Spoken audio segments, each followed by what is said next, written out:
Finding AC fresh on the backdoor cut. Yeah, that's why we love him at that, what we call it, point center, especially at the top, the key area, good vision, nice backdoor by Caruso, nice find. Yeah, Mark played only 6 minutes tonight, but he still made the most of it with some of those plays like that. We'll see what he plays in Portland tomorrow. They got some pretty good centers up there for sure. Just 1 assist for Mark. That was it right there. We showed you. The Lakers shot just 38% from the field, their lowest of the season. Frank Vogel spoke with Mike in the media moments ago. Hey, Frank, Anthony just took us through how he's feeling, said his plan is to play tomorrow. He got some work on the back, and it feels better than it did during the game. Just want to get your perspective on that and how you're thinking about his availability for tomorrow as well. Yeah, I mean, we got to follow the lead of the medical team. They were already trying to be responsible with his minutes, and obviously we'll have to see how he feels tomorrow. It's tough not having him in there, but obviously, we got to make the best decision for health. That's the biggest thing for us is to try to be healthy, and we'll see how he feels tomorrow. Hopefully, he can go. Frank, it's such a small sample size, but the minutes that he was out there, how did you feel about the ball movement, the playmaking, and trying to get into different sets without the other 3 guys that were out as well? Yeah, we didn't have a great rhythm to start the game. I thought that would have worked itself out if we stayed whole, but just one of those nights. Okay, Kyle Goon, please. Hey, Frank. At a lot of the games you played without LeBron was on the bench. Is there a medical reason why LeBron hasn't joined the team the last 2 games? No. All right, Dave McMenamin, please. Frank, part of the end result against the Nuggets that led to the win the other night was your defense really standing out tonight. The Clippers score something like 55% overall, 41% from 3. What'd you make of your defensive effort as a team? Yeah, better in the second half, but they shot the heck out of the ball in the first half. Made 11 threes. Some we were there, they made guarded ones, and some we just got too much into our rotations. Our scheme is predicated on trying to minimize rotations as much as possible. But they got some elite players over there that require double teams, and we have to be sooner to get to the 3-point shooters. Sooner than we were tonight. It's top of the scouting report when you play the Clippers, the best 3-point shooting team in the league, and we didn't get that under control in the first half. Dan Wilkie, please. Frank, you guys have had sort of that level-headed, next man up approach all season long when things have gotten weird or gone wrong. But at a certain point, have you noticed, has this stuff been dispiriting? And obviously, look, AD might only be 1 game, but it was, 9 minutes tonight. You spent a day trying to figure out how you're going to make this work, and you get 9 minutes to look at it. How have you guys handled it? Yeah, we're hanging in there. You know what I mean? No one's feeling sorry for themselves. We know we got to be better, even under adverse circumstances. The mid-game loss of Anthony was tough. I mean, we basically spent the last 2 days trying to figure out how we're going to be creative and making him the focal point. And when he's out, we're left to adjust on the fly again. And we didn't adjust well enough. But like I said, nobody's feeling sorry for us. We're not feeling sorry for ourselves, and we have to be better competing through adverse circumstances. To follow up real quickly, Frank, Anthony said that he viewed tomorrow as maybe the biggest game of the year because of the implications in the playoffs. Do you view it that way, or is it kind of you guys got a bunch of games left? How do you view the importance of that game?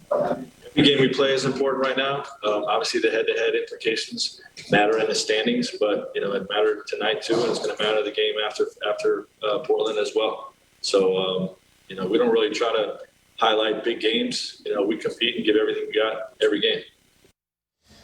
As the Lakers try to figure out who's in and who's out every single game, they're also trying to figure out, their center rotation and whether Harold, Gasol, minutes divided up, and Andre Drummond's getting the start. And again, Big A James kind of back-to-back games where he's been kind of not a big part of things. Foul trouble. He had 5 fouls again tonight, just 3 of 5, 9.6 rebounds.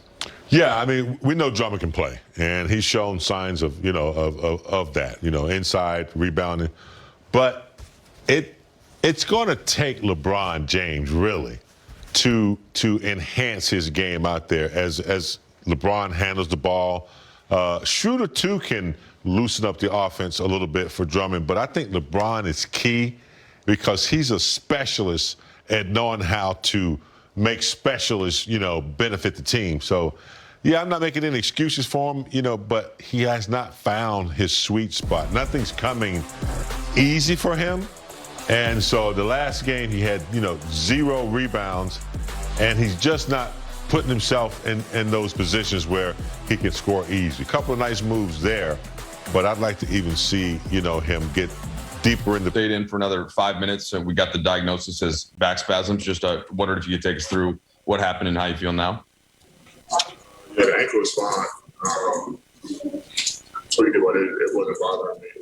The back locked up pretty bad, so that's it. Couldn't really move. Feel a little better now, and see how it is tomorrow. So test it out when you wake up, and you kind of determine your status for the Portland game tomorrow. Yeah, I should be good to go tomorrow based on how I was feeling now, but yeah, still wake up and test it out. But my plan is to go tomorrow. Anthony, probably tough to take too much from this game considering you left. Obviously, no LeBron, no Dennis, no THT. Where would you put the state of the team right now as you guys are still fighting through all these injuries at this point of the season? It worked on, so I didn't really see much of the second half. But I think, I know the spirit in the locker room is still high. Guys came in after the game and said, put it behind us, we got another ball. So guys are still great with their minds and their spirit about, the rest of the season. And obviously we're fighting for playoffs. And tomorrow's probably the biggest game after these games. So, guys are still optimistic and we're still fighting. And guys' spirits are still high. Okay, Dave McMenamin, please. AD, considering you just called tomorrow's game the biggest game, will that factor into your decision-making as you evaluate the back tomorrow, even if it doesn't maybe feel 100%? Would you feel compelled because of the circumstances of the game to give it a go? Yeah, we do have a day off the next day.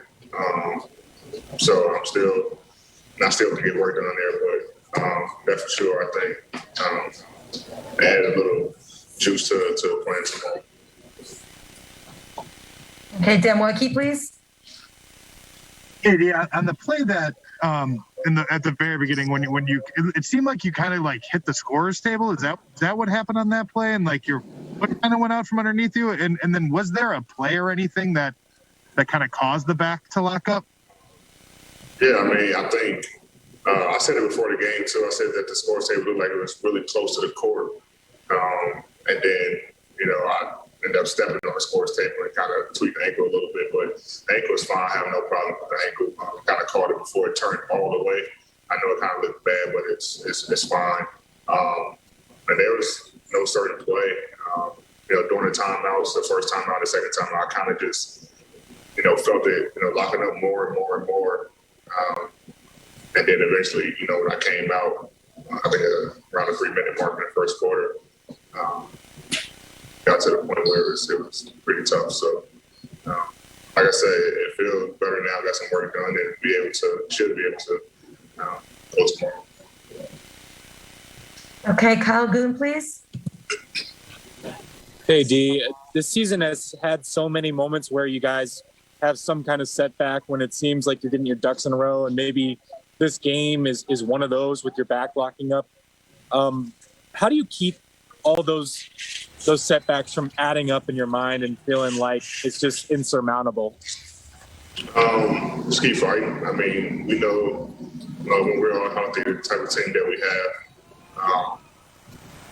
We've seen it early in the year, and that's what we always work right to. When we're 100% healthy, we're one of the, we are the top team in the league, and so we keep that in our minds. And so we know that we got a lot of things going on with some of our players, and guys know that. But we know when we get 100% healthy, Brian maybe has a week, Dennis 5-6 days left or something. But when when we get everyone healthy, especially heading into the playoffs, we know the type of team that we are, and I think the league knows the type of team that we are. So, no matter if we got to play in a play-in game or we get 5th or 6th seed, we ready to compete against anybody. But our main focus we have to get 100% done. Okay, last 2 questions. Bill Oram, please. Hey, AD, I was going to ask you about that play-in. How do you view that possibility, and how important